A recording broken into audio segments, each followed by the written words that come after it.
Bueno, buenos días a todas y todos. Vamos a ir comenzando mientras algunos participantes todavía siguen entrando. Voy a empezar con una pequeña presentación que introduce esta séptima reunión de monitoreo y pronóstico. Esperen que estoy intentando. Ahí.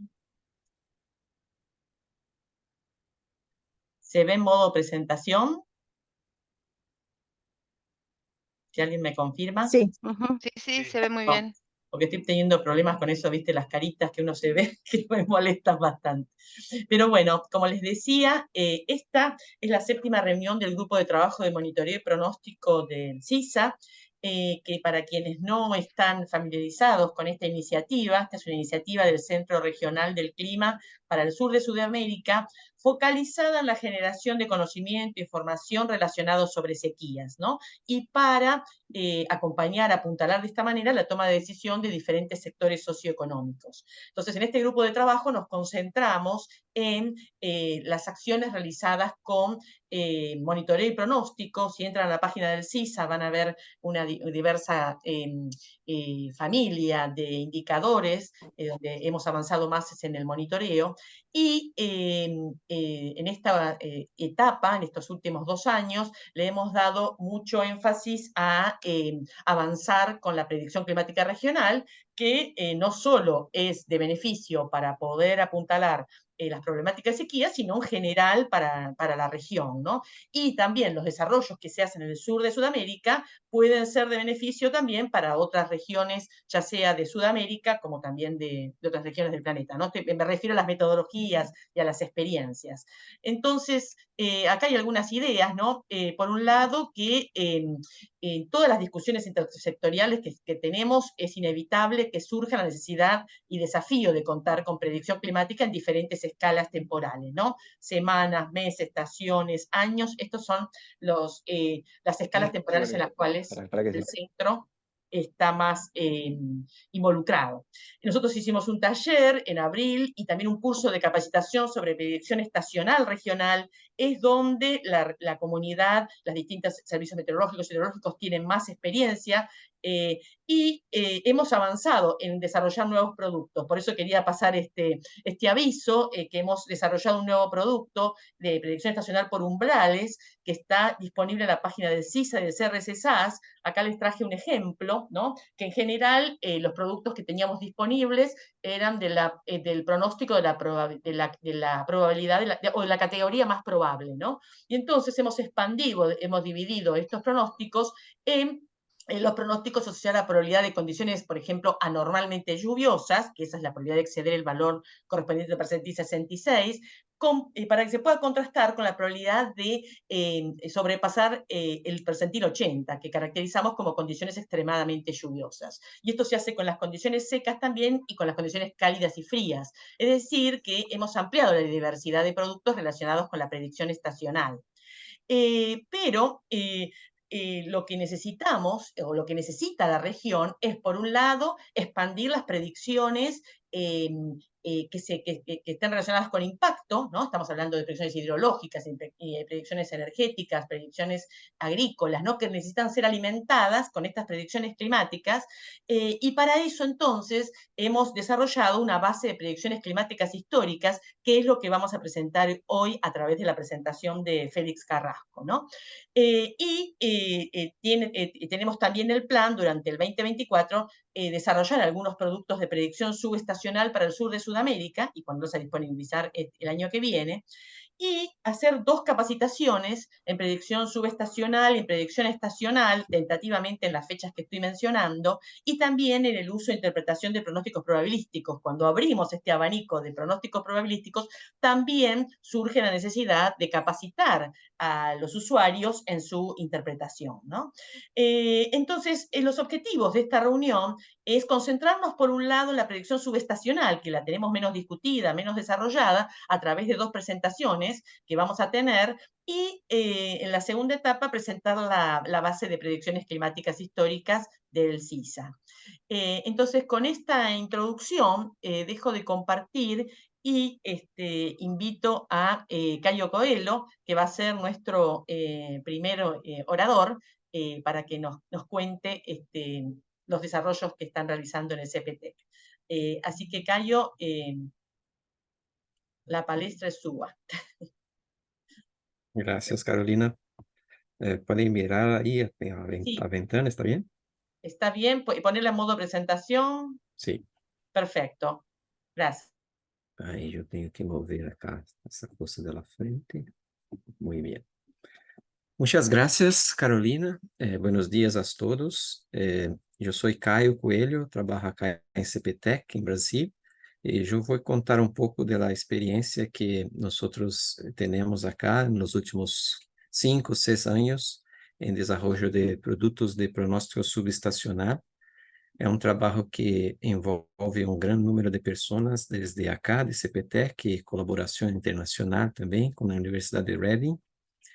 E vou contar um pouco do trabalho que fizemos para a configuração e avaliação do modelo global atmosférico de CPTEC para pronósticos subestacionais.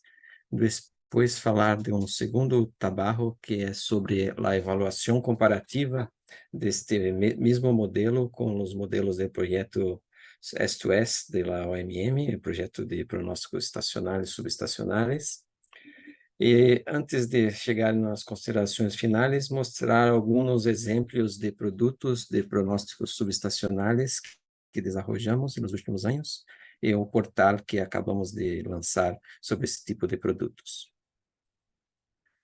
Então, o primeiro trabalho que iniciamos a fazer nessa temática foi parte da tese de doutorado de Bruno Guimarães, acá em CPTEC, onde nós nos perguntamos qual seria a melhor configuração do modelo global de CPTEC para ser pronósticos subestacionais com uma hasta 4 semanas de antelação.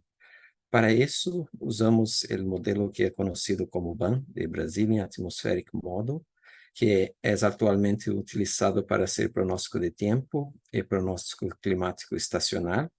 Então, essa foi a primeira vez que nós pegamos o mesmo modelo e configuramos o modelo para escala subestacional.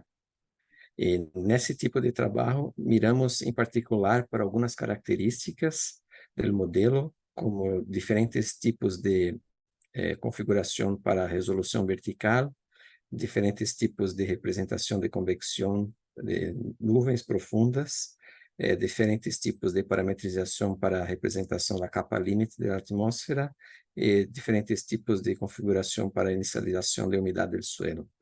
E a resolução espacial foi de mais ou menos 100 quilômetros, e para isso corremos o modelo para um período de 12 anos, para o verano extendido de novembro a março, e inicializado por lo menos 2 vezes ao mês. Acá tem uma ideia dos tipos de experimentos que hicimos em termos de resolução vertical. Usamos 2 diferentes configurações, 2 tipos de parametrização de convecção, conhecido como a versão revisada simplificada de Arakawa-Schubert, e a outra uma modificação do esquema de Grell-Freitas. A capa limite atmosférica, a parametrização usada, uma que é conhecida como esquema úmido, de Bretton Park, e um esquema que é seco, que é modificação do esquema de Mellor-Yamada, e a parte de inicialização de umidade do suelo, usamos 2 configurações, uma que usa a configuração de inicialização climatológica e outra que usa os dados observados mais cercanos da faixa de inicialização do modelo.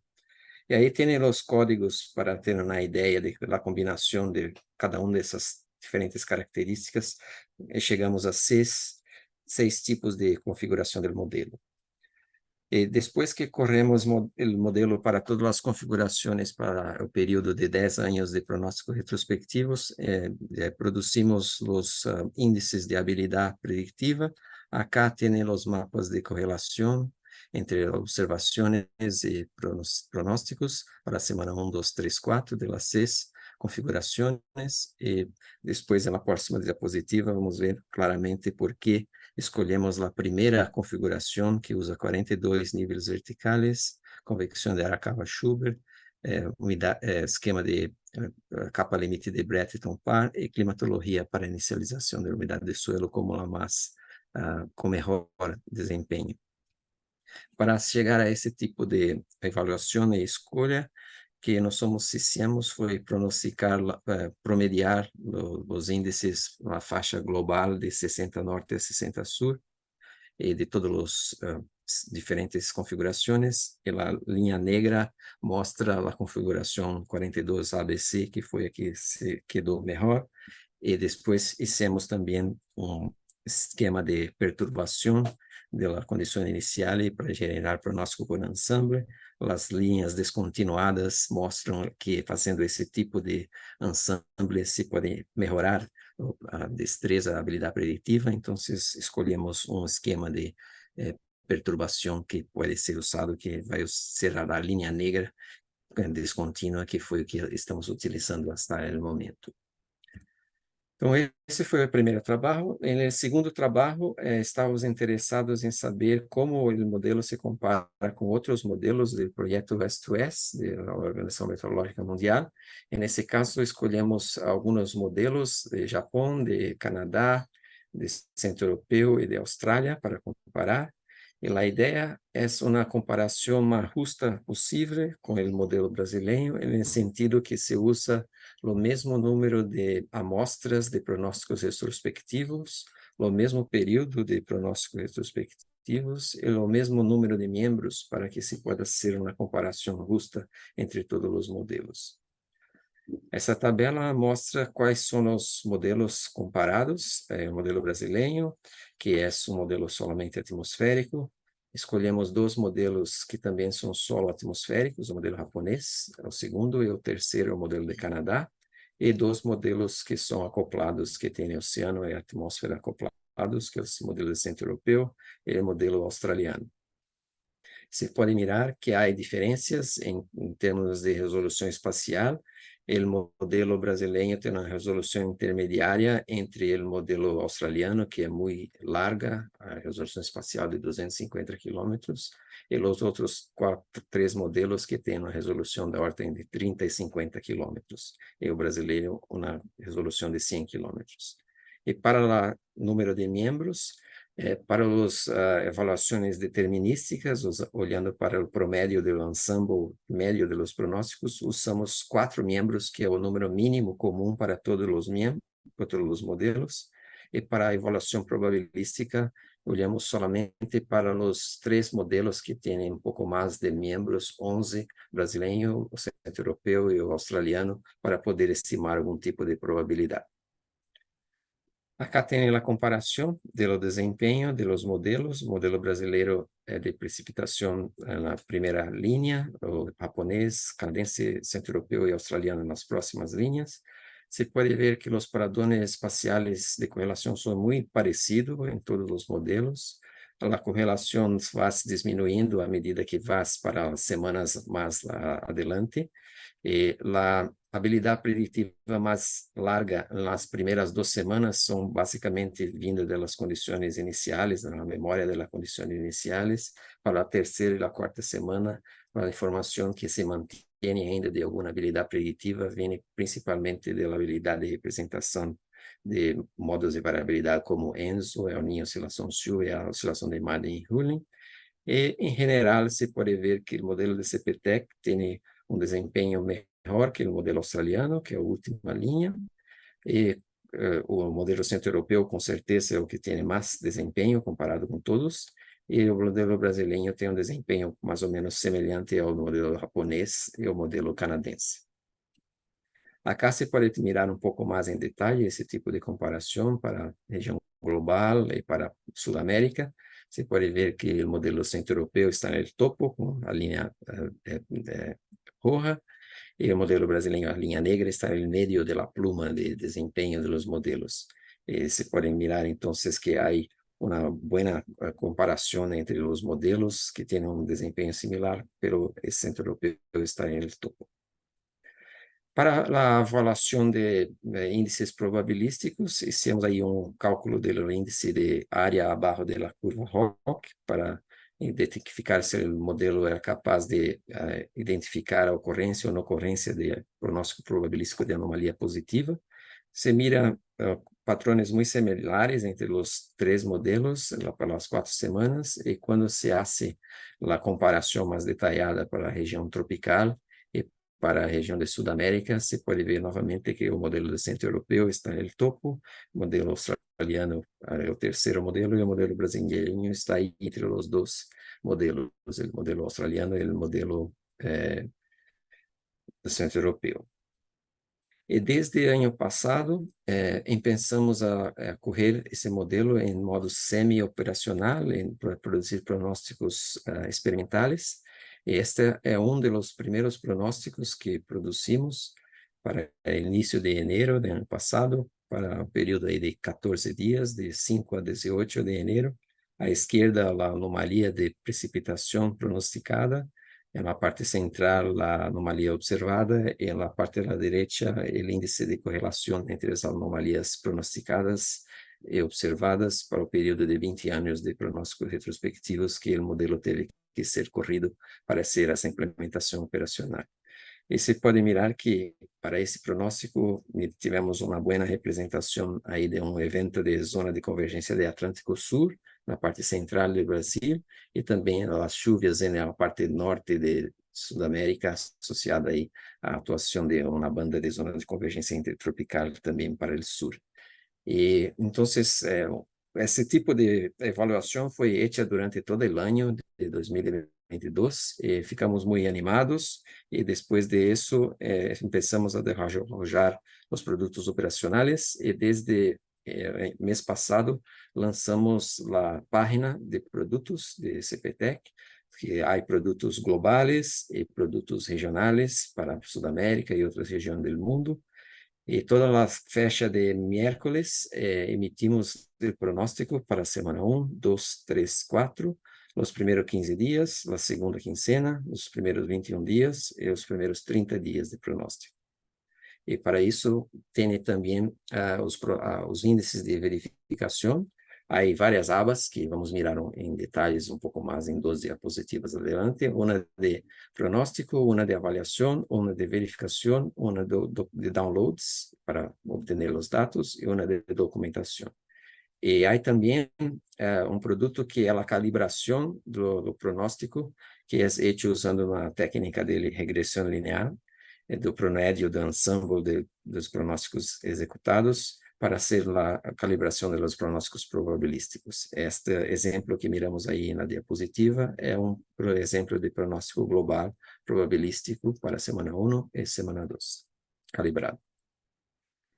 E quando vai a página, se vai ter uma lista de produtos, que o que estamos mirando, os exemplos da apresentação de agora, são todos precipitação, mas já há temperatura, pressão a nível do mar, radiação de onda longa do topo da atmosfera, temperatura 850, o potencial em 500, vento em 850 e 200, e circulação também, vento zonal e meridional, e circulação com todo para esses 2 níveis. E na aba de avaliação, se pode mirar como se comportou um pronóstico comparado com a observação mais recente. Então, cada semana que uma observação acaba de ser completa, aí se produz o mapa, e acá se pode cambiar a fecha e ir comparando e mirando como foi o desempenho dos pronósticos feitos recentemente. Esse é o pronóstico feito em 13 de setembro, a pasta 19, para a primeira semana, e acá à direita temos a observação. E na aba de verificação, há vários produtos de verificação para mirar calidad de los pronósticos desde el punto de vista probabilístico y determinístico, que son los índices padrones recomendados por la Organización Meteorológica Mundial. Se puede mirar para todos los productos, semana 1, 2, 3, 4, quincena 1, quincena 2, 21 días, 30 días. Y para finalizar, gostaria de comentar também que, em paralelo a todo esse desenvolvimento acá, em CPTEC, também desenvolvemos em conjunto com FUNSEMI, que é uma fundação de meteorologia do Nordeste do Brasil, um produto de pronóstico multimodelo subestacional, onde estamos combinando o modelo de CPTEC brasileiro com 3 modelos do projeto SUBEX, CFS versão 12, GFS versão 12, e o modelo FIN de NOAA. E fazemos isso também todo miércoles, que é a mesma fecha que corremos o modelo acá do Brasil, e pronosticamos a precipitação, em particular, para esse tipo de página web, para a América do Sul, o global, para a região nordeste do Brasil, e em especial para o estado de Ceará, acá em nordeste do Brasil. E temos já não somente os pronósticos de semanas e essas quinzenas, mas também os produtos calibrados e produtos de verificação. E nesse caso, usamos 18 anos de produções retrospectivas, de 99 a 2016, que é o período comum para todos os modelos que estamos utilizando aí. E, finalmente, algumas considerações finais. Durante os últimos anos, fizemos aí a configuração do modelo brasileiro e uma comparação com vários modelos do projeto S2S. E chegamos à conclusão que nosso modelo tem um desempenho semelhante a algum desses modelos e que nos ajudou a desenvolver os produtos operacionais. Certamente, o modelo de Centro Europeu é o melhor de todos, então temos muito trabalho a fazer para chegar cerca desse modelo em um momento no futuro, que é uma tarefa muito desafiadora, mas vamos segui-la. E temos aí os produtos realizados para fazer no futuro, que incluem desenvolvimentos para melhorar o modelo, como usar um modelo acoplado, que no momento temos a utilização do modelo somente atmosférico, melhorar a resolução espacial do modelo, melhorar as parametrizações físicas do modelo, e também o método de fazer a perturbação para reinação de ensemble, que também necessita ser melhorado para tentar melhorar a qualidade dos pronósticos. E, finalmente, desde ano passado, começamos a fazer as implementações semi-operacionais, que resultados que foram muito encorajadores. Então, desde então, a partir desse ano, estamos desenvolvendo essa página e disponibilizando os dados e os produtos em um novo website de portal subestacional de CPTEC. E também temos aí o desenvolvimento do produto multimodelo com os modelos de SUBEX em conjunto com FUNSEMI para Brasil, Sudamérica e Global e Ceará. Então, este é o sumário das informações que temos acá sobre pronósticos subestacionais, e me quedo acá para discussões agora ou quando for mais apropriado. Muchas gracias. Muchas gracias, Caio. Muy obrigada. Y felicitaciones, parabéns, porque es un desarrollo muy importante para la región. De hecho, es el primero con un modelo global de la región. Así que sería interesante si puedes compartir los links por el chat después que mostraste de los dos portales. Y tengo una pregunta rápida, y es si han realizado, tienen previsto que los datos de las predicciones estén abiertos, ¿no? A través de una API o a través de alguna nube donde los países podrían llegar a utilizarlo para hacer productos regionales y nacionales, ¿no?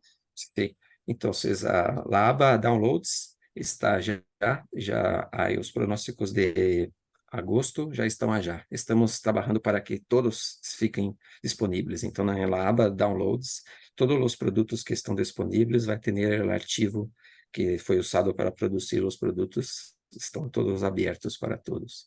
E os pronósticos retrospectivos Estamos trabajando para enviar para la base de datos de Esto-Es, entonces va a estar disponible para todos también. Muchísimas gracias. Sugiero que avancemos con la presentación de Sol y después hacemos una discusión general de las dos presentaciones. Sol, bienvenida y te invitamos a compartir. Perfecto. Bueno, espero que estén muy bien. Ahí les comparto mi pantalla y me avisan si no. Dale, te avisamos. Ven. Bárbaro. Listo, está perfecto. Bárbaro, genial. Bueno, entonces vamos a discutir un poco de los fundamentos de la predicción subestacional y por qué se necesitan para proveer servicios climáticos. Entonces, algunas definiciones, por ahí términos que voy a ir usando todo el tiempo, sobre todo cuando hablo de pronóstico climático, a veces voy a hablar de pronóstico subestacional, pero en general estamos pensando en condición media de alguna variable del plazo de una semana a 5 años. Y es importante distinguirlos del pronóstico que conocemos como el del tiempo, porque en general estos últimos van a derivar su desempeño de saber con mucha precisión las condiciones iniciales de la atmósfera, mientras que los pronósticos, y hay veces, muchas veces, aunque debieran ser siempre probabilísticos, se presentan sobre todo de manera determinística, ¿no? La máxima mañana es de tantos grados, mínima de tanto. Y en general, bueno, también cambia el momento en el que tomamos decisiones asociadas con ese pronóstico.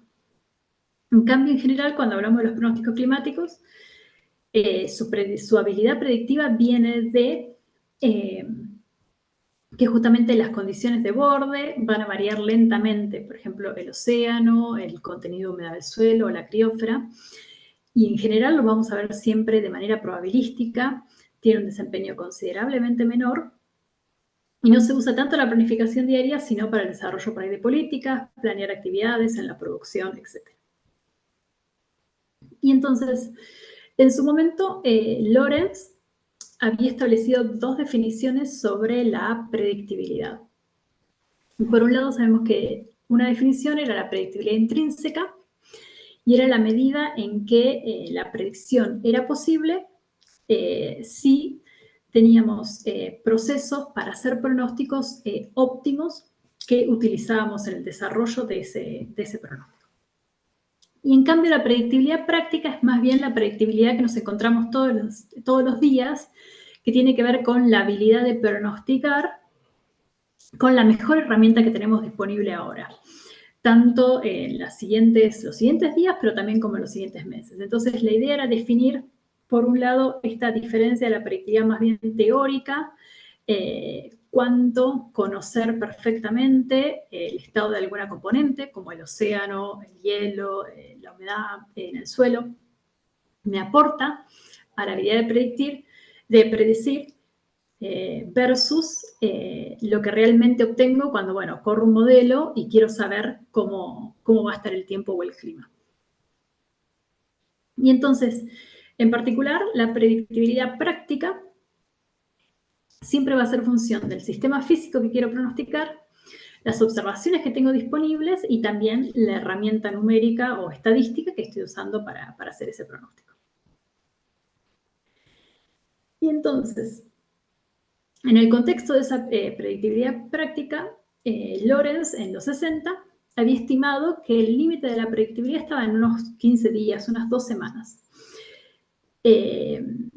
Pero hoy sabemos que el plazo, ¿no?, con las herramientas numéricas que contamos, es de unos 5 a 10 días. ¿Qué ha hecho que la predictibilidad haya mejorado mucho en los últimos años?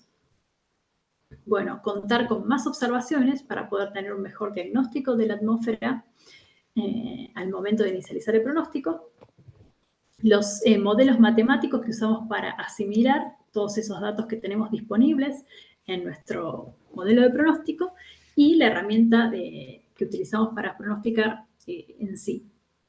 Entonces, en general, hay momentos que uno puede identificar donde hubo saltos importantes en la calidad del pronóstico y se ven, por ejemplo, en la figura de la izquierda, que es una figura clásica que publica todos los años el Centro Europeo, donde se muestra una medida de verificación de los pronósticos, que puede ser el Anomaly Correlation o el Root Mean Square Error, y se lo hace para el geopotencial, tratando de pronosticarlo en diferentes plazos.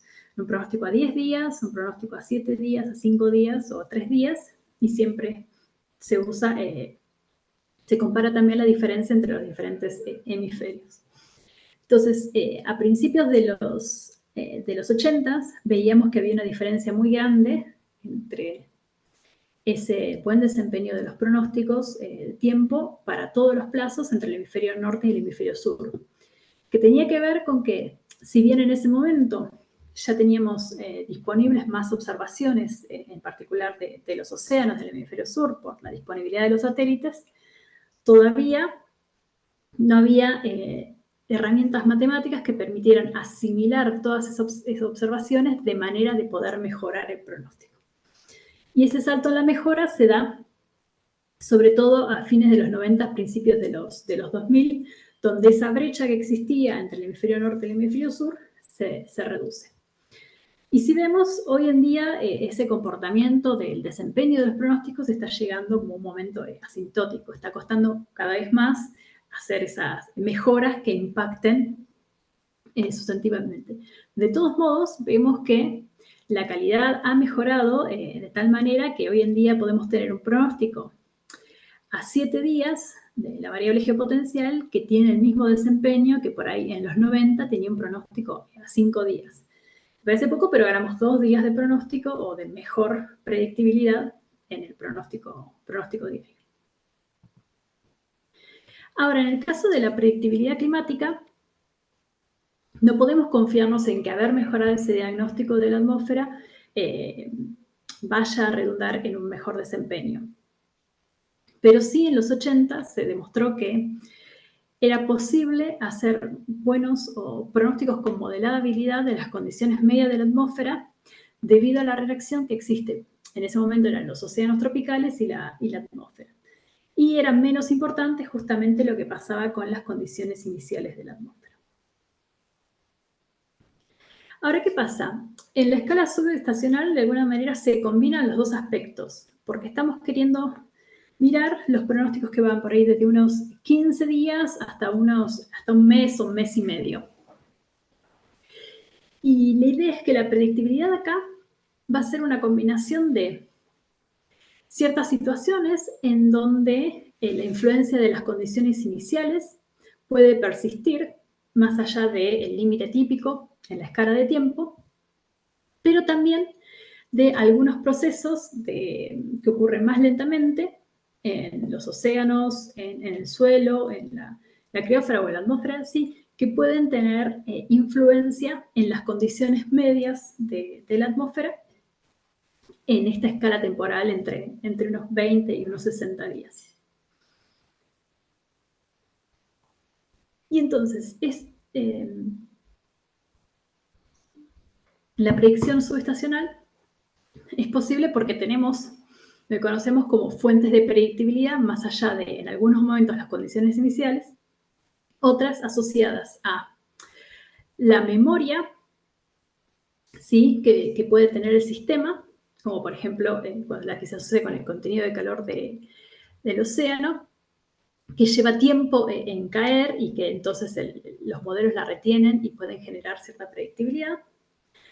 También los patrones de variabilidad son los que nos van a dar predictibilidad, ¿no? Que tengamos modelos acoplados, que entonces puedan resolver esta interacción entre océanos y atmósfera, por ejemplo, puede dar lugar a cierta predictibilidad. Y hay otra predictibilidad que no va a ser relevante en la escala subestacional necesariamente, salvo por ahí en situaciones muy excepcionales, que son los forzantes externos, como no sé, la actividad de los volcanes, la actividad solar o las concentraciones de gases de efecto invernadero.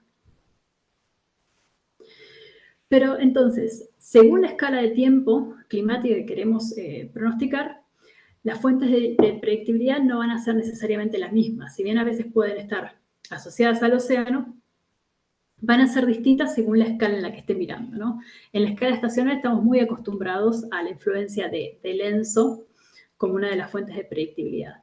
Ahora, en la escala subestacional, su influencia está mucho más acotada y quizás va a ser más importante si queremos pensar en las condiciones del mes siguiente, no necesariamente de las 2 o 3 semanas siguientes.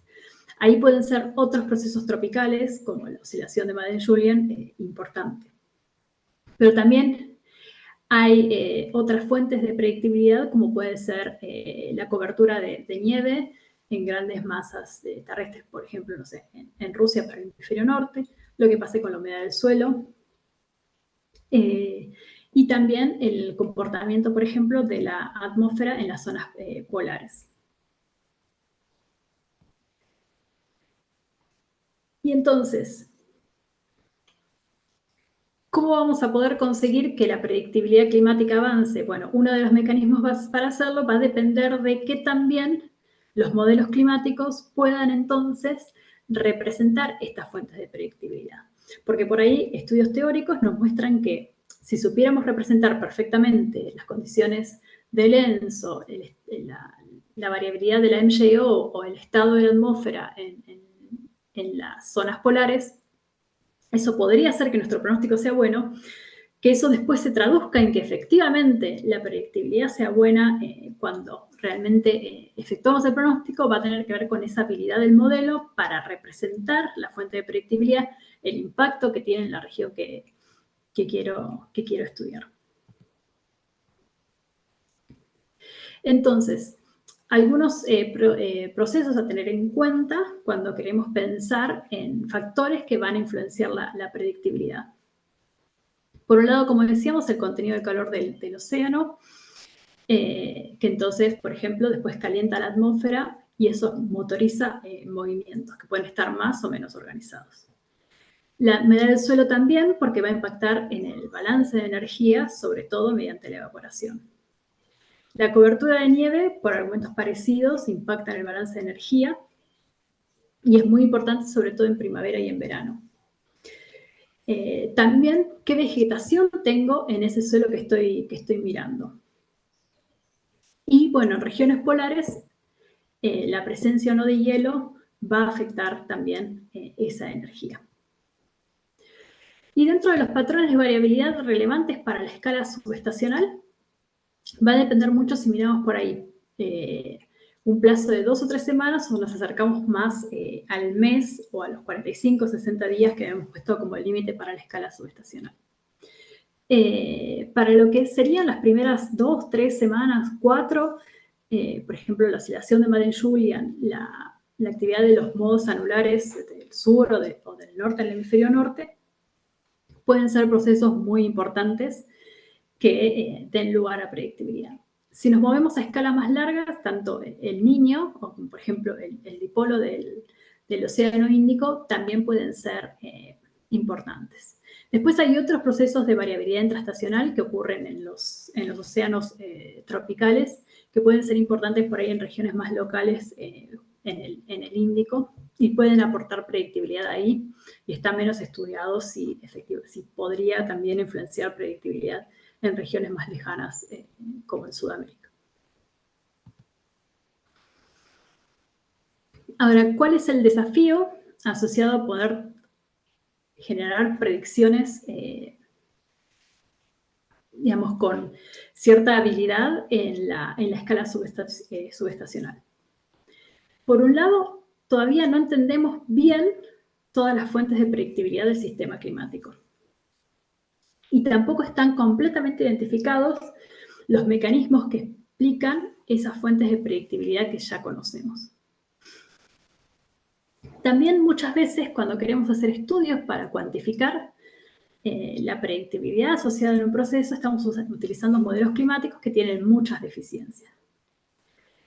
Incluso aunque los modelos fuesen perfectos, siempre vamos a notar que hay deficiencias en las estimaciones que hacemos de predictibilidad, porque aunque influyen menos, hay cierto impacto en las condiciones iniciales a la hora de hacer estimaciones. Y entonces, Los tres elementos que van a ser importantes para el pronóstico subestacional van a ser, por un lado, las observaciones, como veníamos hablando, el sistema de asimilación de datos que utilizamos para integrar esas observaciones a los modelos dinámicos que utilicemos. Y entonces, cualquier mejora en esto va a afectar en mayor o menor medida la calidad que tenemos. No necesariamente pensemos que por mejorar algo realmente vayamos a tener una mejora en la predictibilidad. Es lo que desearíamos, ¿no? Decir, bueno, agregamos más observaciones, entonces sí o sí tenemos un mejor pronóstico. Esto en general es cierto para el pronóstico del tiempo, pero no necesariamente para el pronóstico subestacional. O, por ejemplo, los modelos, cuando miramos los modelos dinámicos y le queremos agregar complejidad, muchas veces pensamos, bueno, si resolvemos mejor el océano, seguro vamos a tener un mejor pronóstico subestacional o estacional, porque estamos representando mejor el niño. Pero a veces querer hacer mejor una componente no necesariamente redunda en que toda la herramienta en sí mejore. Es algo que siempre hay que probar y siempre tenemos que ver si realmente estamos garantizando una mejora de la predictibilidad. Teóricamente, sí, en general los estudios nos dicen que sí, pero después en la práctica, justamente esta diferencia que existe hace que esto no esté necesariamente garantizado. Y acá entonces les pongo un ejemplo de qué pasa con las observaciones. Si bien sabemos que impactan mucho en el pronóstico del tiempo y también sabemos que las condiciones del océano impactan en el pronóstico estacional o subestacional, podríamos pensar, bueno, mejoremos la manera en que observamos el océano, porque entonces vamos a poder representar mejor los procesos del océano y eso va a llevar a un mejor pronóstico del ENSO y de sus impactos. Y efectivamente hubo un aumento en las observaciones que se hicieron, por ejemplo, en el Pacífico Ecuatorial a lo largo de la historia. Y hoy es una región que tiene muchísimas observaciones que son asimiladas en los modelos. Ahora, si uno mira cómo es la calidad del pronóstico del niño, está medido acá como la anomaly correlation, según pasan los años, en realidad uno puede ver que, digamos, hay oscilaciones, que por ejemplo la famosa barrera de la predictibilidad, que se conoce en primavera del niño, todavía existe. Y entonces, haber mejorado la observación, como decíamos, no necesariamente ha llevado a un mejor pronóstico. En cuanto a la asimilación de datos, es importante tener en cuenta que todo esto se tiene que hacer de una manera consistente. Entonces, hay mucha investigación, sobre todo en este momento, en la asimilación de datos de especialmente componentes más allá de la atmósfera, como puede ser la superficie del suelo, el océano o el hielo, de manera que a la hora de integrar todo esto en los modelos climáticos se haga de manera consistente y no degrade la predictibilidad que tenemos ahora. Entonces, ya era de por sí muy complicado en la atmósfera, pero se habían logrado avances. Ahora el desafío es hacer que la asimilación de las componentes de otros, la asimilación de los datos de otras componentes del sistema tenga un impacto positivo en el pronóstico estacional y subestacional. Y bueno, y el núcleo de todo en general suelen ser los modelos dinámicos, que hoy en día en la escala subestacional, en su mayoría, son modelos de circulación general acoplados. Ya quedan muy pocos que no tienen un océano acoplado o por ahí tienen alguna opción de océano simplificada acoplada. Y entonces existen diferentes iniciativas que están poniendo esos modelos dinámicos disponibles a toda la comunidad para que justamente podamos estudiar la predictibilidad y la capacidad que tenemos para pronosticar hoy las diferentes variables meteorológicas y climáticas en escalas subestacionales. En particular, existe un proyecto que es el de SAPEX, que pone a disponibilidad pronósticos retrospectivos, pero también pronósticos en tiempo real, pero eso está abierto para toda la comunidad. Y después hay otras que están restringidas solo para, por ejemplo, los miembros de la OMM, como el Lead Center, que La OMM tenía su lead center para pronósticos estacionales, ahora también lo tenía para pronósticos interanuales. Ahora está generando uno para pronósticos subestacionales y los países miembros van a poder acceder a esos modelos. Pero también existen otros conjuntos que solo ofrecen información retrospectiva, pero que sirven para justamente apuntalar las investigaciones que eventualmente después pueden transferirse a las operaciones. Y entonces, dentro de los modelos dinámicos, hablamos de la base de datos de SAPEX, son en general modelos de Estados Unidos y de Canadá, que tienen un periodo de pronósticos retrospectivos común bastante largo, cerca de unos 20 años, que van en general desde 30 a 45 días, que tienen diferentes complejidades en cómo resuelven la atmósfera, el océano y otras componentes del sistema climático. Como les decía, todavía tienen ejemplos de modelos que no tienen, por ejemplo, una componente de océano, un modelo oceánico, sino que tienen versiones simplificadas, pero también hay otros que son muy complejos en todas las componentes del sistema climático, o las más importantes para el pronóstico subestacional, como el hielo, el suelo y el océano.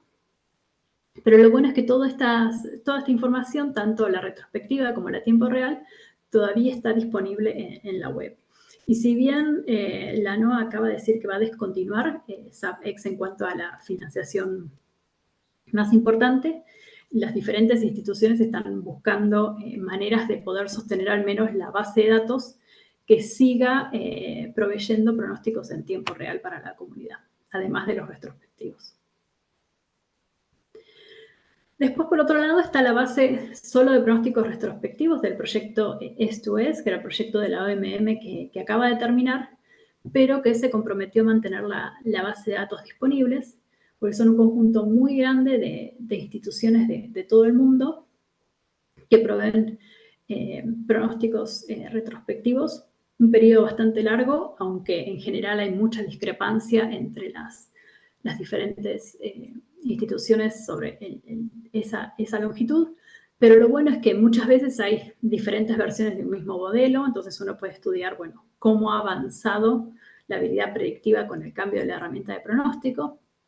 También permite hacer estudios sobre estrategias para hacer el pronóstico, combinando diferentes modelos, combinando modelos con diferentes tamaños de ensambles y mirando diferentes plazos que en general van desde un mínimo de 30 días hasta unos 60 días, dependiendo del modelo.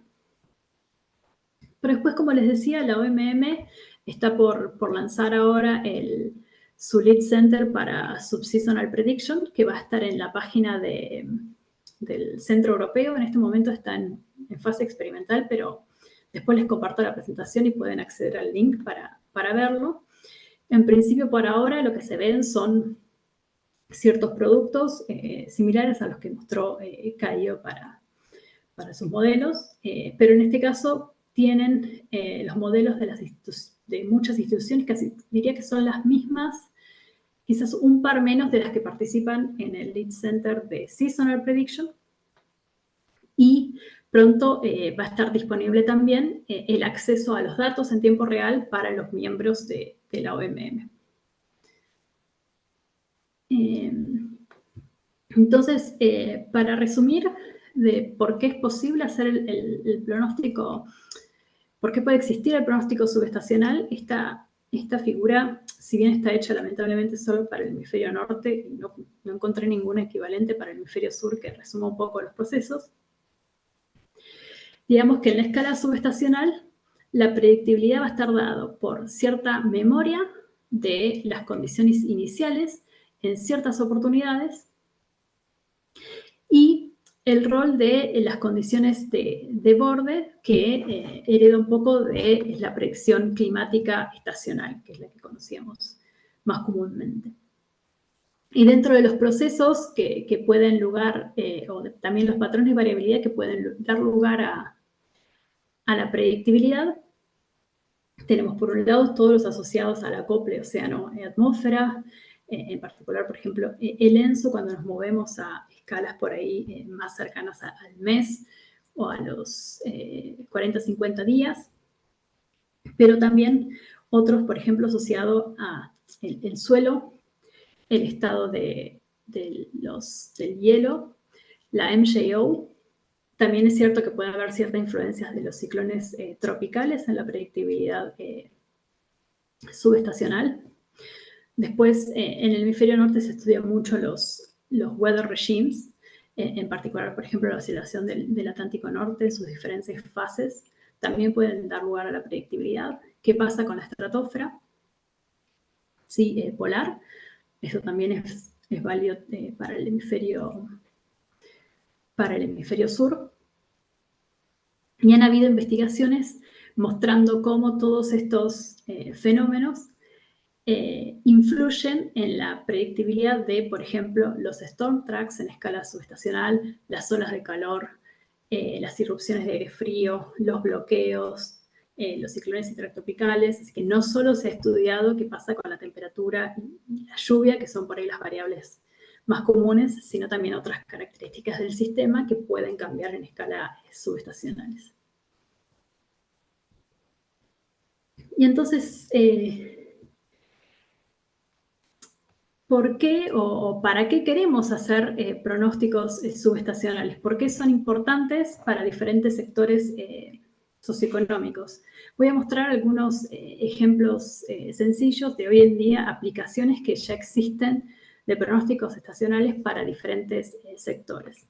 Y este es un caso de cómo se utilizan los pronósticos subestacionales para intentar pronosticar un aumento de la mortalidad que puede estar asociada a condiciones térmicas muy adversas, en este caso en el Reino Unido. Entonces, este es un caso, esto fue, si mal recuerdo, febrero del 2018, y lo que se ve en esta línea negra, por ejemplo, es la evolución de la temperatura en el Reino Unido a 2 metros. Y se ve cómo en este mes hubo 2 momentos con anomalías negativas, o sea, cambios abruptos de la temperatura, caídas importantes, y en este caso, a fines de marzo, una anomalía de menos 2.5 grados en promedio.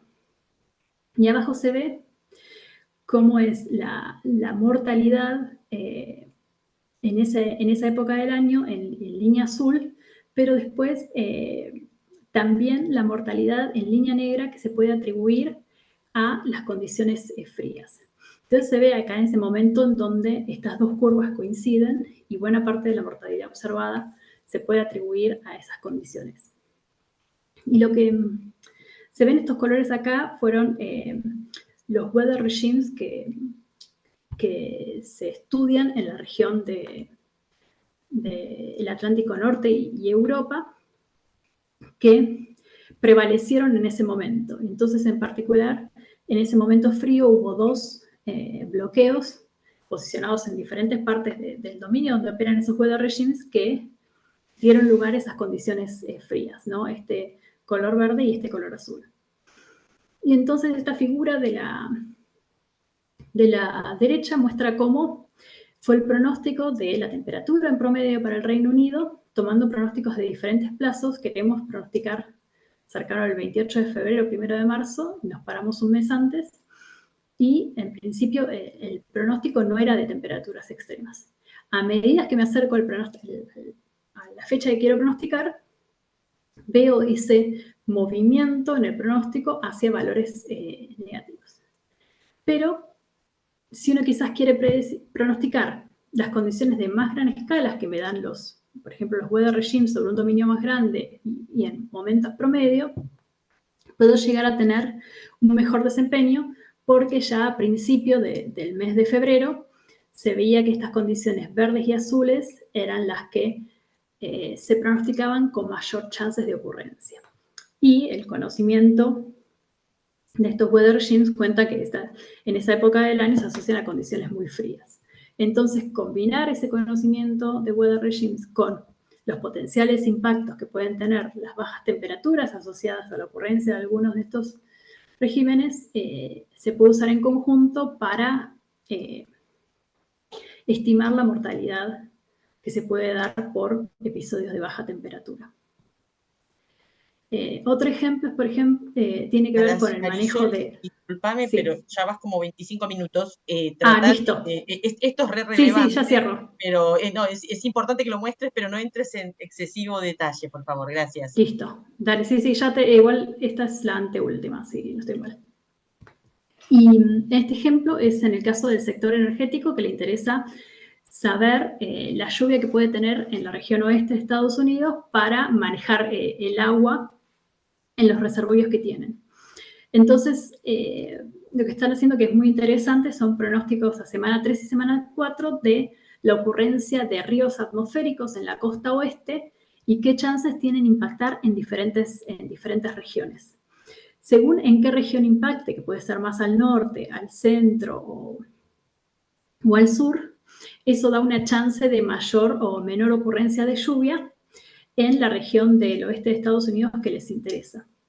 Y a partir de entonces la combinación de esos pronósticos que hacen de chances de que el río atmosférico toque el territorio y produzca lluvia, lo combinan con los diferentes tipos de caracterizaciones de ríos atmosféricos para estimar cómo es la chance de ocurrencia de lluvia con 3 semanas de anticipación para poder planear qué decisiones tomar respecto de la administración de una represa. Si descargo agua porque va a llover mucho o retengo más porque no voy a tener el input de humedad o de agua que necesito.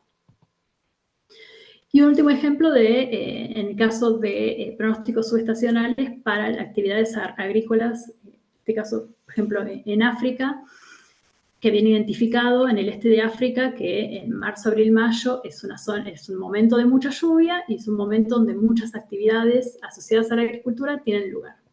Y entonces pensaron diferentes productos subestacionales que pueden ser relevantes para los productores agropecuarios de la zona. Y en particular hubo un caso en 2020 de un evento muy extremo de anomalías de lluvia y ellos pudieron mostrar cómo los pronósticos subestacionales podían, con hasta 3 semanas de anticipación, obtener una señal en la anomalía de lluvia que después se traducía en una probabilidad de ocurrencia. Y esa señal, por supuesto que a medida que me acerco al plazo que quiero pronosticar, se vuelve más relevante, pero si uno ya con 3 semanas de anticipación puede empezar a ver un cambio en la señal hacia condiciones más húmedas o más secas, eso puede ayudar a la planificación de las actividades. Y un pronóstico después, al plazo más cercano que me interesa, puede empezar a confirmar o no si realmente el evento va a suceder o no. Entonces, bueno, esos eran algunos ejemplos de lo que les quería mostrar de cómo se pueden usar los pronósticos de escalas subestacionales y en qué se fundamenta su generación. Y les dejo después la lista de referencias de trabajos en los que se basan la mayoría de los slides. Bueno, muchas gracias, Sol. Les recuerdo, como dije en el chat, que vamos a compartir las presentaciones de hoy, como siempre, en la página del CISA. Después les informaremos. Vamos a abrir un espacio de preguntas antes del intervalo para después tener la tercera presentación. Yo tengo una pregunta para Cayo y Sol, que es la siguiente.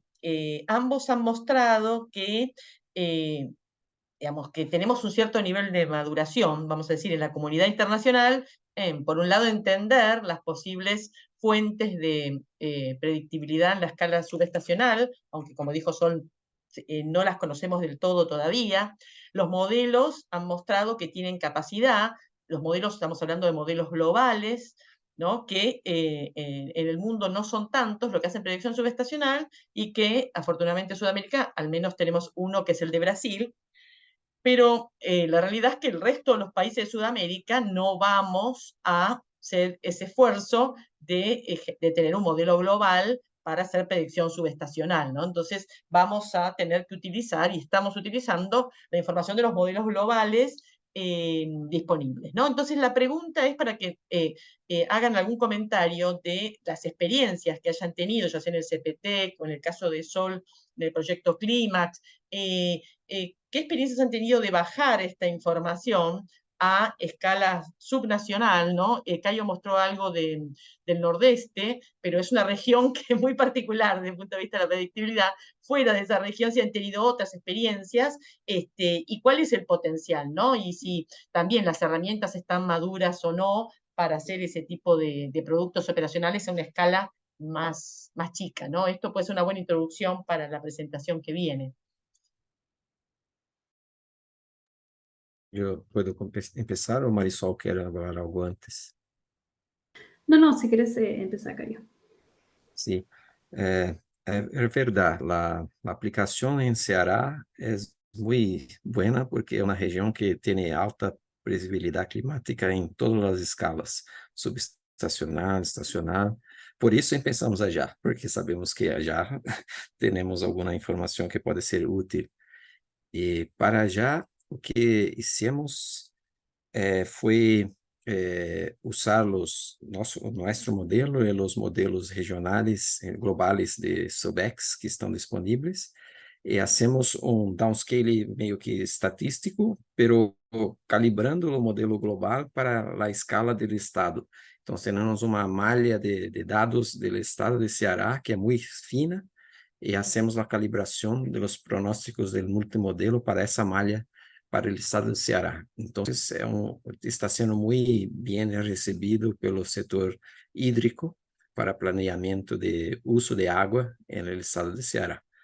Há potencial para outras regiões que têm que mirar nos mapas de habilidade preditiva de Sudamérica e pegar os hotspots e fazer o mesmo. Pero há regiões que provavelmente não vai ter muita informação útil diferente da climatologia. Na parte central do Brasil, por exemplo, pode ser que não se pueda usar muito na informação. Há outro exemplo de uso que está sendo muito interessante acá em Brasil, que é na região da Amazônia.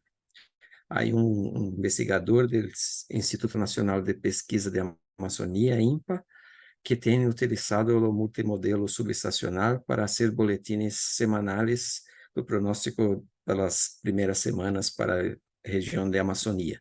E em 2 semanas temos um taller acá em Brasil e vai nos mostrar os resultados. Então, estou muito curioso para ver se para já também a resposta é positiva ou para já. Imagino que para já vai ser mais difícil. Os resultados vão ser um pouco mais complicados no sentido que a habilidade creditiva não é tão grande quanto para o Nordeste do Brasil. Pero vamos mirar para essa região também. Então, para a região tropical, onde estamos pensando, e depois para outras regiões há que explorar. Obrigada, gracias. Sol.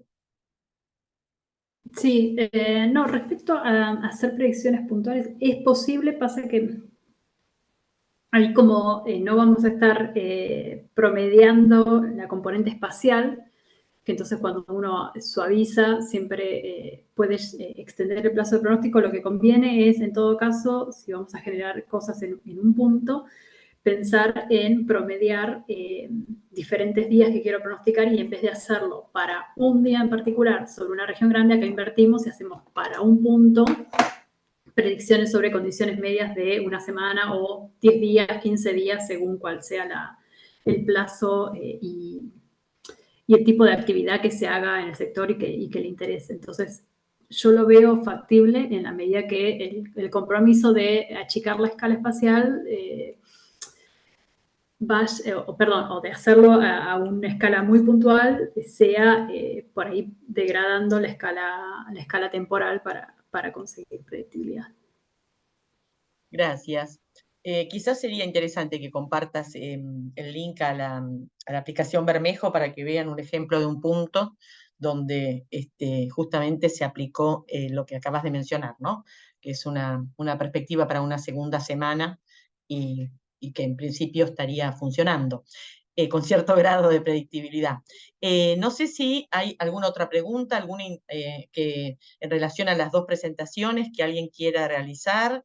Levantem a mão ou anótense por ele. Carolina? Sim? Eu ia só perguntar para o Caio, quem é o pesquisador que está trabalhando na Amazônia, Caio? Com a previsão? Habla Liz del CEMADEM, aviso. Sim. É o Renato Sena. Ah, tá. Interessante, eu não sabia. Muito interessante. Sim. Ele vai estar aqui da semana que vem no nosso seminário de previsão subestacional e vai apresentar os resultados. Interessante. Obrigada, Caio. Né? Gracias, Liz. Otra pregunta, comentario? Si no hay más preguntas y comentarios, ¿les parece? Vamos a hacer un pequeño intervalo aquí para que no sea tan largo y retomamos a las 1:30, ¿está bien? Que en el caso de Argentina sería 11:30, pero en otros países están en otra hora. Así que, si les parece, hacemos eso.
Bueno, si les parece, vamos a ir retomando.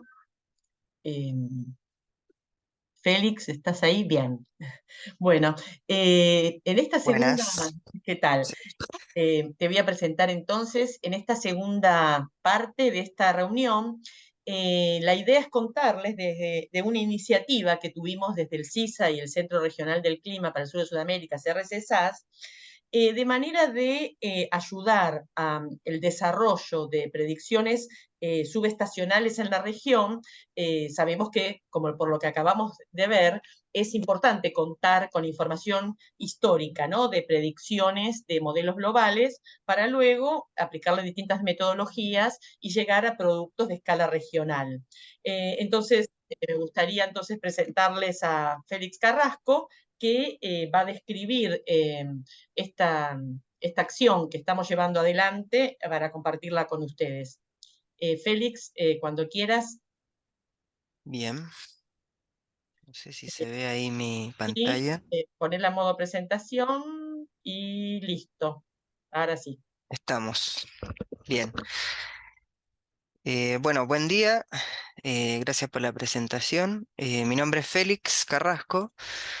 Yo actualmente estoy trabajando como consultor del CISA en el área de agricultura. Y en este trabajo hemos estado como guías con Carolina Vera y Marisol Osman. Y la idea es tener hacer una presentación de esto, del trabajo que hemos estado realizando para esta base de pronósticos climáticos retrospectivos, ¿sí? Creo que vino muy bien, al menos en esta sesión, las presentaciones de Cayo y Marisol, porque nos dan la idea de que ya, al menos en lo que es nuestra área, o en nuestra zona geográfica, ya hay un desarrollo importante tanto de los pronósticos. Marisol mostró ahí unos ejemplos muy interesantes que en donde se pueden aplicar pronósticos climáticos, tanto en escala estacional como subestacional. Y Carolina hacía un punto al inicio sobre que, bueno, en nuestra zona, por ahí, además de tener los pronósticos solo de las variables climáticas, por ahí sería interesante ver o aplicar estos pronósticos en tener algo como los ejemplos que mostraba Marisol al principio, o sea, combinarlos con algo de salud, combinarlos con algún modelo hidrológico o agronómico, ¿sí? Entonces, como objetivos, teníamos... para esta base, bueno, nuestro objetivo en este trabajo era generar una base de pronósticos retrospectivos que fuese en una escala subestacional y estacional para el sur de Sudamérica.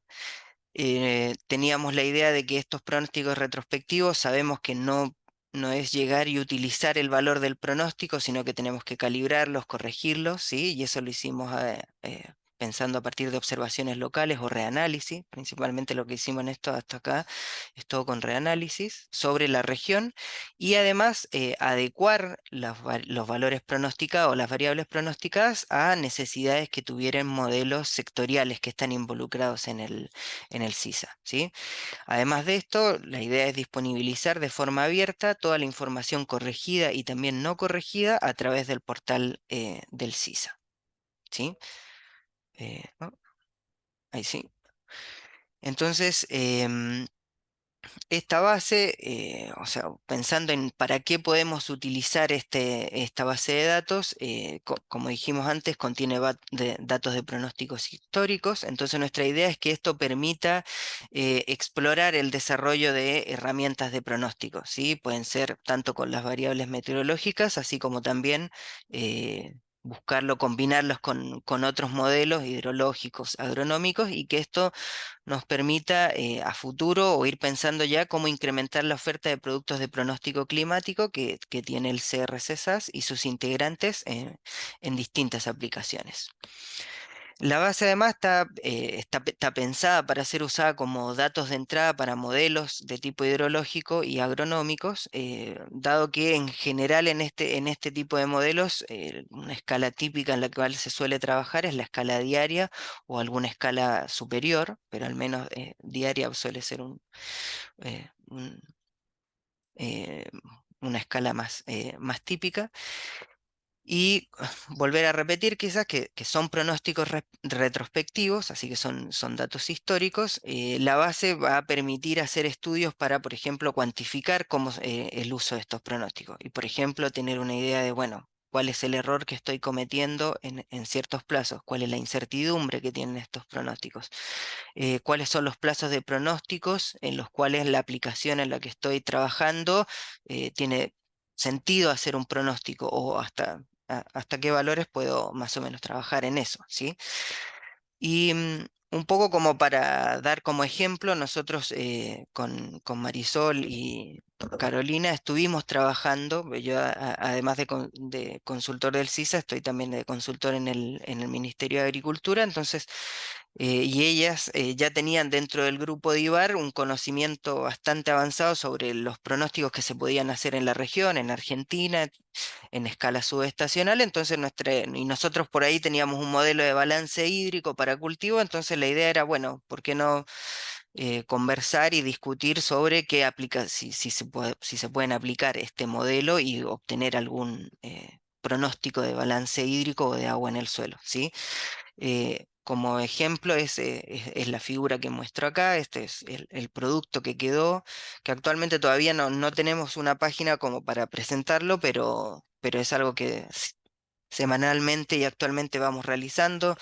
Inicialmente partimos solo con una estación en resistencia, que más o menos teníamos la idea de que ahí el pronóstico era bueno. Está ya para Junín lo pudimos expandir a otras estaciones, pero básicamente lo que tenemos es en la línea negra era el monitoreo que realizamos del agua en el suelo para un cultivo de soja, y luego a partir de la última fecha que teníamos disponible podíamos hacer un pronóstico hasta 30 días donde podíamos mostrar en la línea verde la mediana, en la línea, como el sombreado más oscuro, un 50% de los ensambles que más o menos teníamos, y la línea gris o el área gris más clara es el máximo y el mínimo de los ensambles, ¿sí?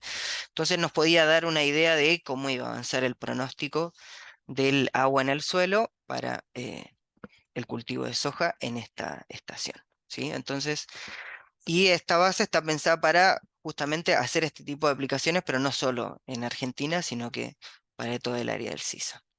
Entonces ahora lo que les voy a ir contando es un poco los pasos que fuimos siguiendo, algunas de las cosas que fuimos definiendo y algunas cuestiones a futuro. Entonces, inicialmente tuve algunas entrevistas y también intercambios de correos con distintos integrantes o potenciales usuarios de esta base, ¿sí? Eso nos permitió definir un conjunto de variables que iban a ser necesarios para tener en cuenta en la base, ¿sí? Acá están algunas de las instituciones y las personas o integrantes con los cuales estuvimos conversando, así que creo que varios de ellos están acá, así que muchas gracias por su colaboración. ¿Sí? Y como ven, la mayoría de los modelos acá en general son de tipo hidrológico, excepto DSSAT, que es un modelo más pensado para aplicaciones de agricultura, ¿sí? Quizás lo que podría agregar de acá es que todos tenían un requerimiento muy diverso, tanto en escala temporal como escala espacial, como en la cantidad de variables, así que eso, bueno, al tener estas conversaciones, eso, bueno, nos permitió generar un marco mucho más común y que después pudiera ser utilizado por todos. Como es una base que va a estar abierta y necesitábamos datos como para trabajar, este es los tres conjuntos de datos o de modelos que utilizamos para generar esta base, ¿sí? Entonces, por así decirlo, como dato observacional o como nuestra verdad dentro de lo que vamos a trabajar para hacer las correcciones en los pronósticos, utilizamos el reanálisis de ERA5, ¿sí? Que tiene una resolución temporal de 1 hora, un cuarto de grado o 27 kilómetros de resolución espacial, ¿sí? Los tres modelos comparten que ser globales y para los cuales nosotros solo trabajamos en un recorte del área CISA, que voy a mostrar más adelante. Y los datos que estuvimos trabajando están todos entre el 2000 y el 2019, ¿sí? Para escala subestacional, el modelo que más o menos pensamos como para trabajar es el GFS, ¿sí? Que tiene para la escala, para los datos que se guardan de manera retrospectiva, guarda un dato por semana con pronósticos hasta 35 días con 10 miembros de ensamble, perdón. Y además, dentro de lo que es la resolución temporal, tiene un cambio, o sea, entre 1 y 10 días hay pronósticos cada 3 horas, y de 11 hasta 35 días hay pronósticos cada 6 horas, y además un cambio en su resolución espacial, también en los mismos rangos, entre 1 y 10 días es un cuarto de grado, y entre 11 y 35 días es medio grado. Y para escala más estacional, el modelo que elegimos, que también está disponible de forma gratuita, es el CFS B2, ¿sí? Que tiene resolución temporal cada 6 horas y una resolución espacial de medio grado. En términos de lo que, o de estas conversaciones que tuvimos, pudimos reconocer algunas variables que están mostradas acá. La mayoría de los modelos diría que hasta temperatura mínima todos son comunes, y por ahí habían algunos modelos hidrológicos que necesitaban por ahí hacer de forma interna alguna estimación de evapotranspiración, entonces necesitaban algunas variables más. La resolución espacial en la cual se van a entregar todos los datos de la base va a ser en medio grado, que es más aproximadamente 27 kilómetros, o sea, tanto los datos de eh, reanálisis como de los pronósticos retrospectivos van a estar en eso. La resolución temporal es una escala diaria que también nos colocaba un límite para la restricción, porque por ahí había un modelo que necesitaba valores intradiarios, o sea, o que podían ser cada 6 horas, pero la corrección de valores a esa escala, menos de una diaria, ya podía ser complicado, no había tanta experiencia. Al menos hasta diaria sí habíamos llegado y teníamos alguna idea de que funciona. Y luego, si alguien necesitaba pronósticos mensuales o alguna otra variable, a partir de los datos diarios se pueden obtener sin ningún problema.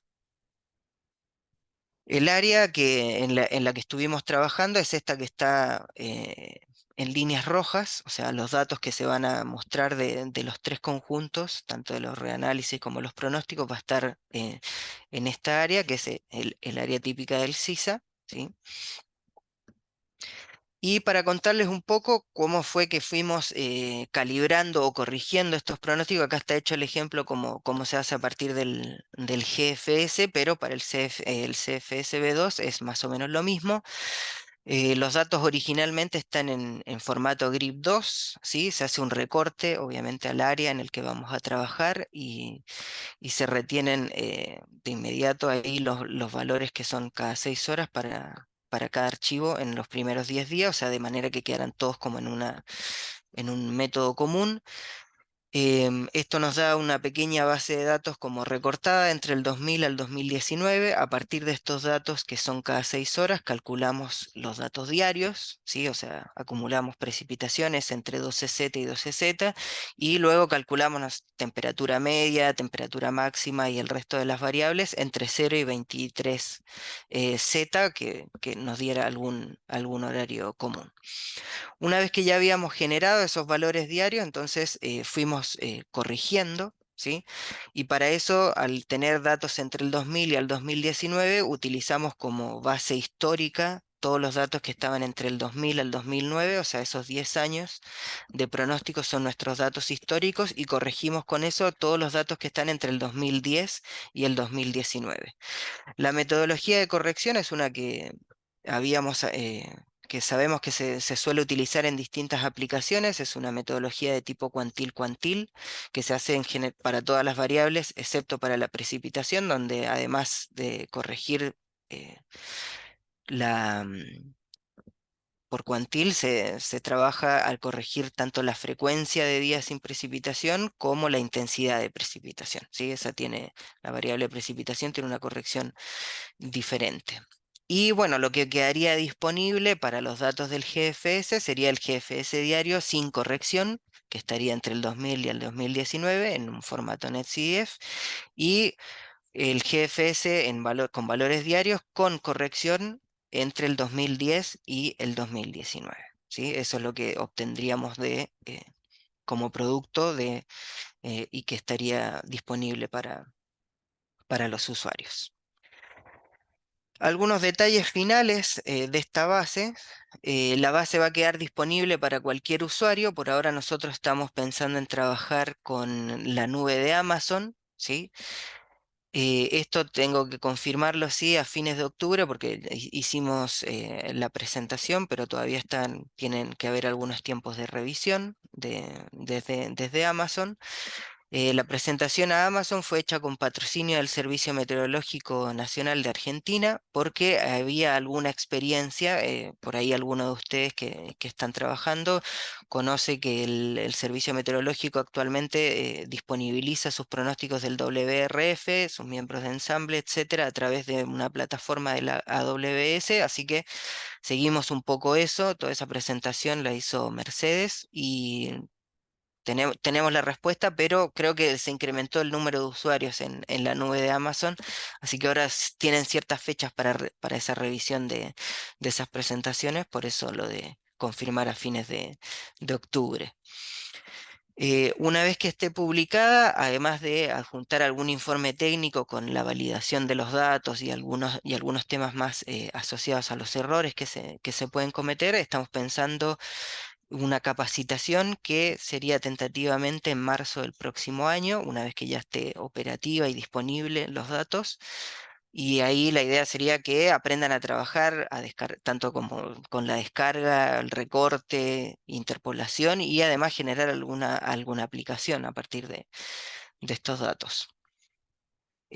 Hasta acá el mayor procesamiento está hecho con los datos del GFS, ¿sí? que tiene tiempos de pronóstico pensados para una escala subestacional hasta 34 días. Perdemos un día porque por ahí estamos haciendo esta acumulación de datos de precipitación entre 2Z y 2Z, así que eso nos quita un día, pero el resto de los datos están todavía los del CFS, una parte más de descarga y otra también de colocar en el área y hacer los recortes necesarios para eso.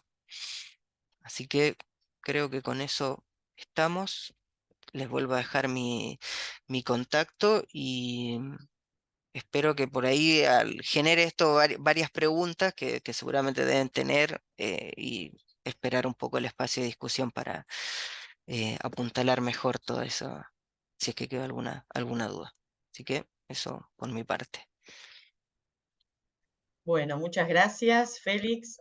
Si querés dejar de compartir, no sé si hay preguntas, consultas sobre esta iniciativa.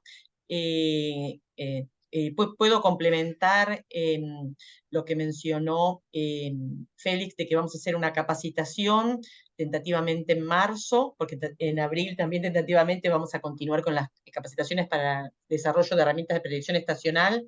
Con respecto a la capacitación de marzo, estábamos pensando que esté dirigida tanto a personas que les interese de los servicios meteorológicos, hidrológicos y también de otras instituciones en desarrollar herramientas de predicción subestacional regional, como aquellos que quieren alimentar modelos como mencionó Félix. Entonces, en el caso de la capacitación, habría una capacitación común para estos dos grupos para la utilización de la nube de Amazon, ¿no? Cómo bajar los datos, cómo manejar un ensamble de pronósticos, y después se dividirían en dos, entonces aquellos que les interese quizás la predicción regional, les vamos a invitar a traer datos de alguna estación de su país, por ejemplo, acumulados de lluvia semanal, como mencionó Sol en la reunión, en la primera parte de la reunión. La predicción subestacional para las variables climáticas funciona mejor si la acumulamos o la promediamos en términos de semanas, entonces traer algún dato de una estación de su país ya preparado para poder hacer comparaciones de cómo funcionan los pronósticos y también generar quizás algún tipo de herramienta simple de predicción como la que le compartimos, que hemos aplicado en el departamento Bermejo de la Argentina, y también hacer alguna experiencia con algún modelo de impacto hidrológico o agronómico en la función que dé. Así que bueno, esto era lo que les queríamos presentar. No sé si hay comentarios, sugerencias. Está la gente del CEMADEN, que ya estuvo haciendo algunas Algunas pruebas. pruebas. No sé si quieren comentar algo, Liz o Diogo, no sé. Y está abierto para quienes quieran hacer consultas. Liz aqui, Félix do Oh, Semadem, eu sí. gostaria só de confirmar, a capacitação ela ocorreria em março de 2024, mas os dados estariam disponíveis a partir do final de outubro desse ano, é isso? Seriam todos os dados para as duas escalas, subestacionária e estacionária? Probablemente la escala que va a estar más disponible a fines de octubre va a ser la escala subestacional. La otra viene como un poco más atrasada, pero en principio la escala subestacional es así, va a estar. Y para marzo esperamos ya tener Todo. la otra. Sí, todo. Liz, ahí dependemos de, como bien mencionó Félix, de la confirmación de que vamos a poder almacenar las predicciones históricas en la nube de Amazon. Ahí está, por eso es que en principio habíamos pensado la capacitación este año, pero quisimos ir a lo seguro dadas las demoras con Amazon, pero nosotros lo vamos a mantener al tanto. Si están disponibles antes, la base de datos, nosotros la vamos a disponibilizar ni bien sea posible. Pero la Exacto. capacitación, teniendo en cuenta los meses de verano del sur de Sudamérica, decidimos que era mejor hacerla en marzo.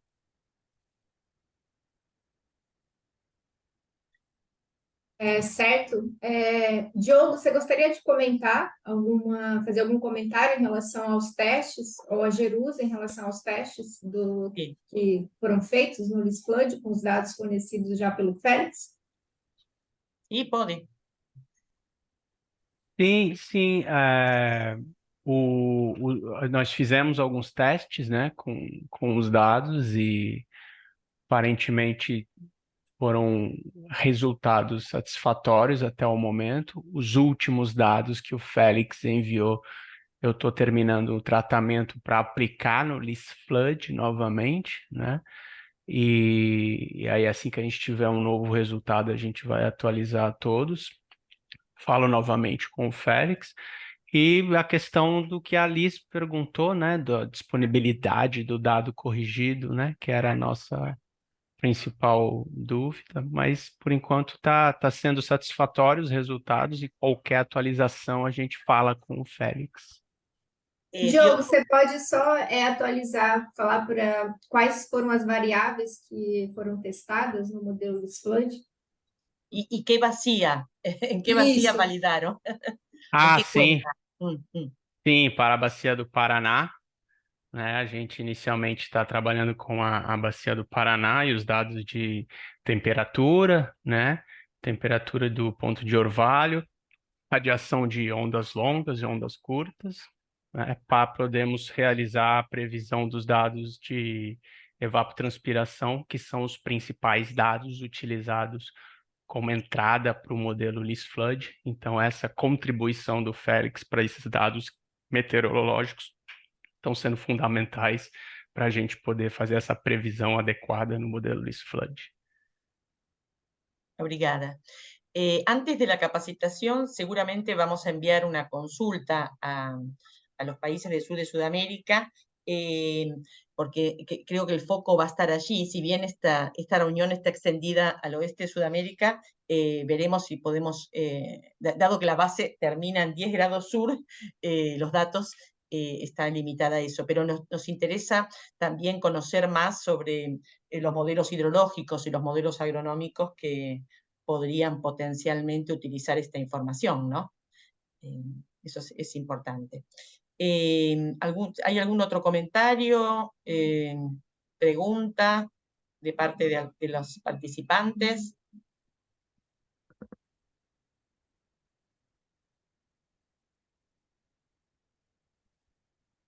No sé si Cayo, Félix, porque creo que Marisol ya salió, ¿quieren hacer algún comentario final? Cayo, ¿qué te parece esta base? ¿Qué Sí. potencial uso tiene? ¿Cómo lo Sí. ves? Felicitaciones, parece muy buena. En particular, la calibración de los pronósticos en la escala diaria, que es un trabajo muy importante. Entonces, imagino que está muy bien hecho. Yo tengo una pregunta a respecto de la calibración hace para cada día separado por pronóstico de 30 días, hay una distribución para o pronóstico de 30 días, para 29 días, 28, y así, para cada uno Eh, de ellos hace una distribución separada.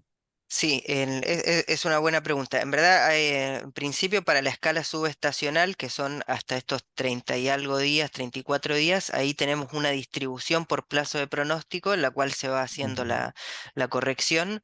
Para lo que va a ser estacional, eso como todavía no hemos tenido mucho tiempo de conversarlo, pero ahí seguramente no va a ser por plazo, pero seguramente algún intervalo más grande, porque hay que corregir datos diarios hasta un pronóstico de 6 meses. Entonces por ahí puede haber alguna limitante computacional o algo, pero de lo que habíamos conversado con Marisol. Pero esto del por plazo lo habíamos aplicado justo para ese desarrollo que hicimos para el pronóstico de agua útil.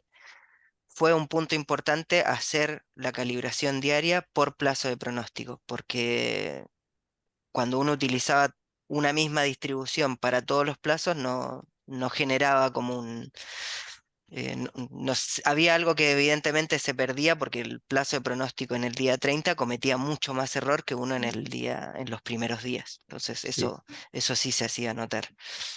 E uma curiosidade, qual é o tamanho da amostra, de quantos pontos de dados se quedam para ser uma distribuição para calibração, para observação? Quantos Bien. dados? Sí, no, lo que hicimos fue para cada mes hicimos trimestres solapados, de manera de obtener, para enero se utilizan los datos de diciembre, enero y febrero, para febrero se usan enero, febrero y marzo, de esa manera podíamos no solo quedarnos con los datos de un solo mes, que podía restringirnos como el tamaño de la muestra para generar esas distribuciones, así que lo mejor era hacerlo de esa forma. Muy bien. Gracias. Felicitaciones. Será muy importante trabajo. Bueno, muchas gracias. Si no hay ningún otro comentario, les agradecemos la participación. También paso un aviso que seguramente han recibido, y si no han recibido la información, se las estoy compartiendo ahora por el chat. La semana que viene, el 5 de octubre, tenemos una capacitación abierta a quienes quieren participar en los fundamentos de la variabilidad del clima en Sudamérica. Esta capacitación está pensada para personas que no tienen una formación profunda en la física de la variabilidad climática, pero que están interesados en entender cómo fenómenos, por ejemplo, como el ENSO, la oscilación de Madden-Julian, los patrones regionales pueden influir en el clima de cada región de Sudamérica. El foco va a ser en el sur de Sudamérica y en el oeste, ¿no? Donde vamos a tener en total 3 presentaciones. Así que, bueno, les invitamos a inscribirse y, bueno, cualquier otro comentario nos pueden enviar mail a las direcciones del CISA Y también a mi contacto, si es que quedó algo, cuando vean ahí la presentación o algo, también me pueden escribir un mail y lo vamos charlando. Cuando esté disponible la información y las presentaciones en la web del CISA, les vamos a enviar un mail. Así que bueno, si no hay más comentarios, les agradecemos las presentaciones a los 3, Félix, Cayo y Sol, y terminamos entonces la reunión. Muchas gracias entonces.